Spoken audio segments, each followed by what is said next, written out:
Selamat siang semuanya, selamat datang di podcast kami. Perkenalkan, nama saya Nimatul Askia dan narasumber kita. Ya, nama saya Khairotul Nisa Aulia.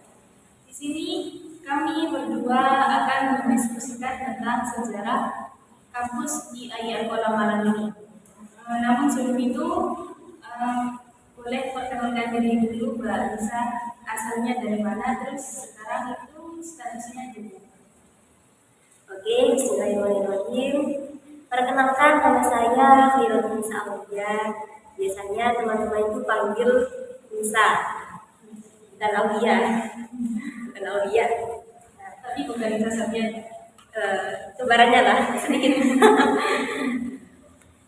Asal saya dari Sudirman Jembatan. Kalau saya, alhamdulillah, iya. Jadi status saya itu jadi mahasiswa plus alhamdulillah santri. Mahasiswa di mana? Al-Qalam. Sama berarti kita sama. Saya jurusan apa Mbak? Jurusan matematika semester 1. Sama berarti.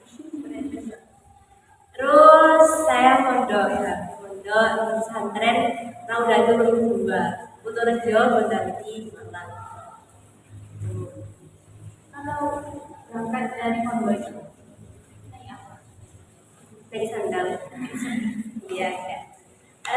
Saya kalau berangkat ke sini itu penuh perjuangan ya, Mbak. Jadi kalau saya di kampus cuma diem saja kayaknya nggak ada manfaatnya sekali ya.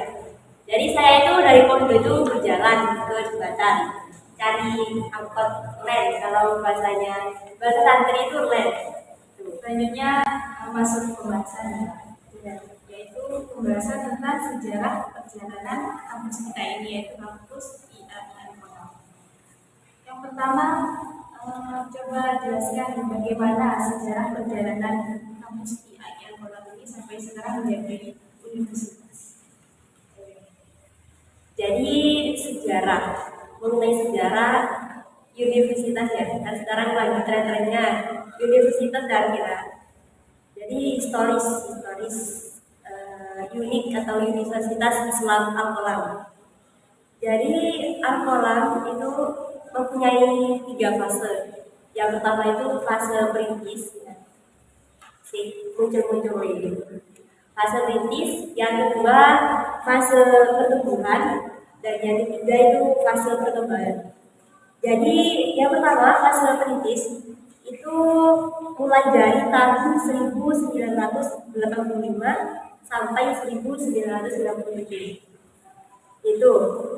Tapi masih berupa fakultas syariah. Jadi cabangnya Islam malah cabang. Iya. Terus yang kedua tadi fase pertumbuhan. Fase pertumbuhan itu pada tahun 1997 sampai 2014. Masih ada daerahnya.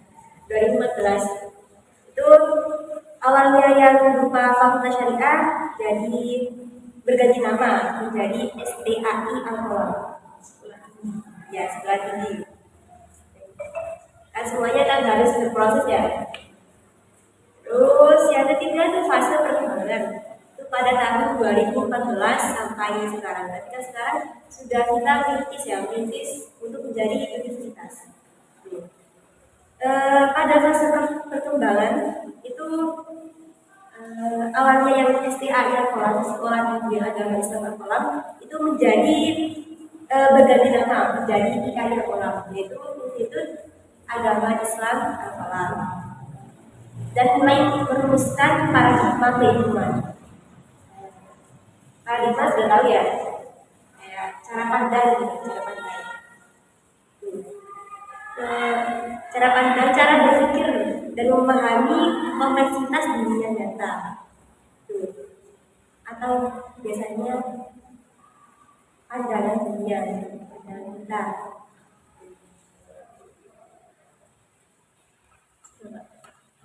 Kemarin tuh saya pernah dengar istilah dalam buku PPKI, ada istilah begini, IAIN Al-Qalam dan tradisi pesantren. Itu maksudnya gimana?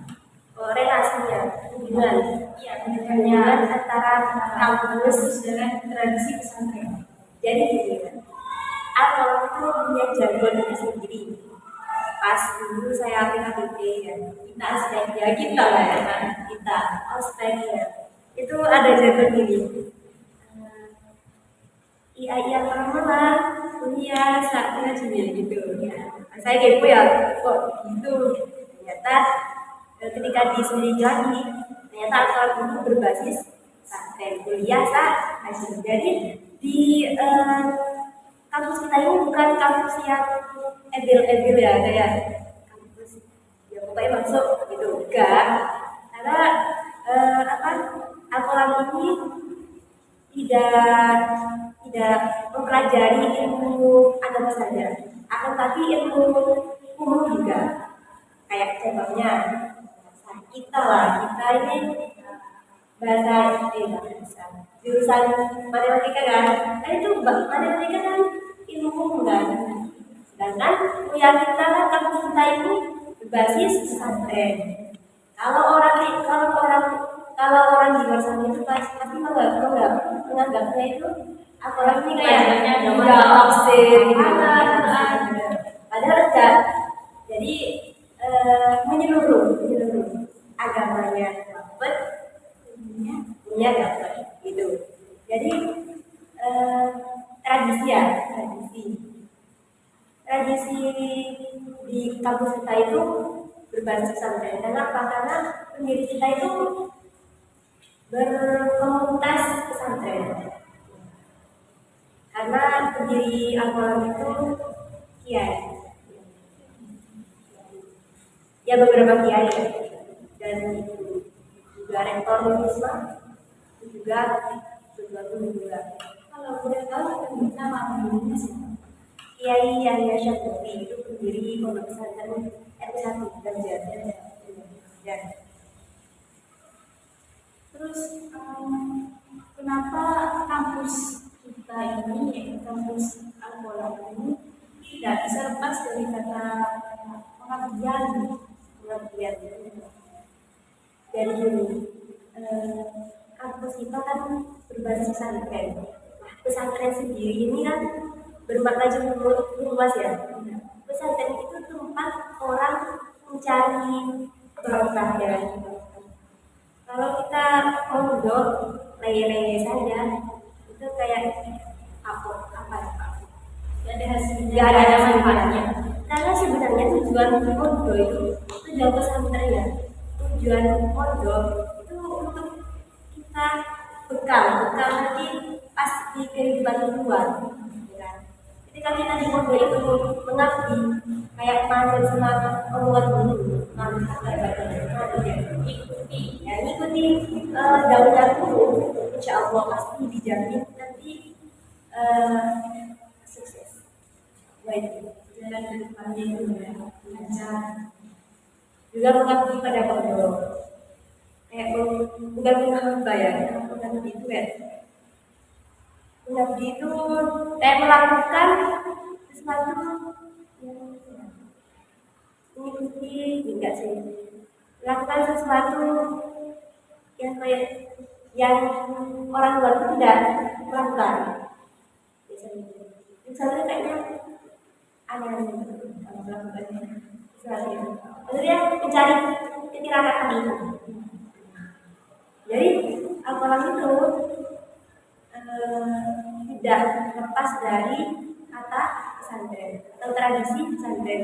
Contohnya, biasanya kalau hari Jumat ya di sini itu di alkohol itu mahasiswanya kan rata-rata itu semua ya, soalnya dari pesantren sekitar.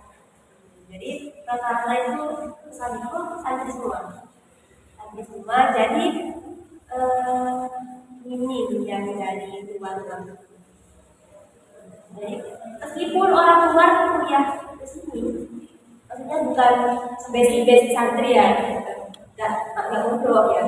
Itu kalau sudah kampus di Alkolam kayak saya, misalnya kan di sini jadi santri, kan aturannya itu berbasis pesantren kan. Jadi ya kerudungan, terus sopan.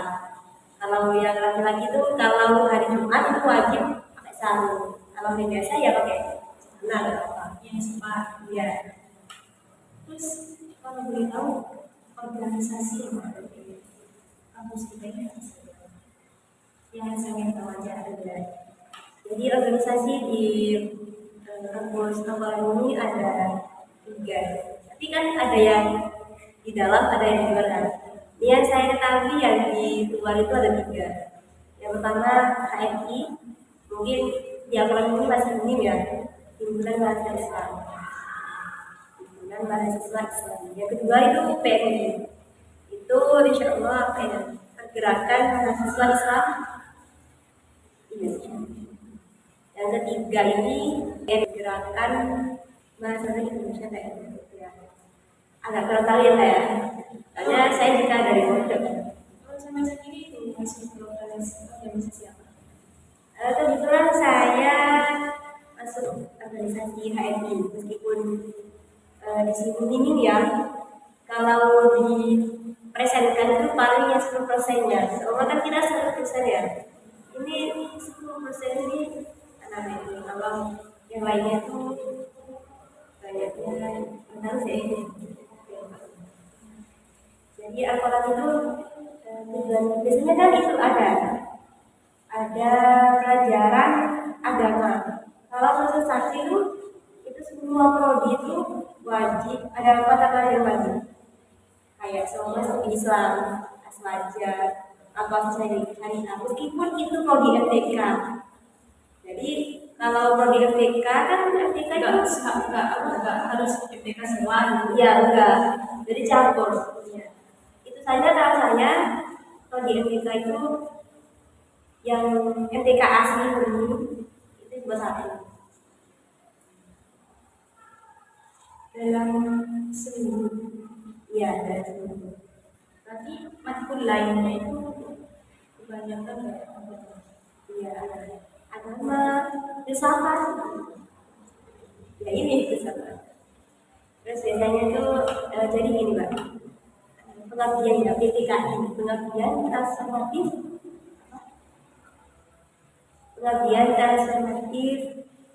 berbasis pada itu. Jadi gini, Alkohol itu berfokus pada kelulusan akhir. Jadi biasanya kan ada ya. Biasanya kalau mahasiswa sudah semester bakal KKN. Nah, 7. Ya. 7. Biasanya kan KKN kan. KKN keluar itu nanti dari pihak kampus itu sudah kayak mengobservasi, meneliti di daerah tersebut. Jadi nggak semena-mena daerah yang sendiri. Jadi benar-benar daerah itu kayak kurang agamanya. Jadi akram ini berfokus pada daerah yang kurang agamanya. Biasanya itu daerah apa ya? Daerah selatan ya. Dan biasanya daerah ada dari enggak ya? Ya itu. Biasanya akram itu berfokus pada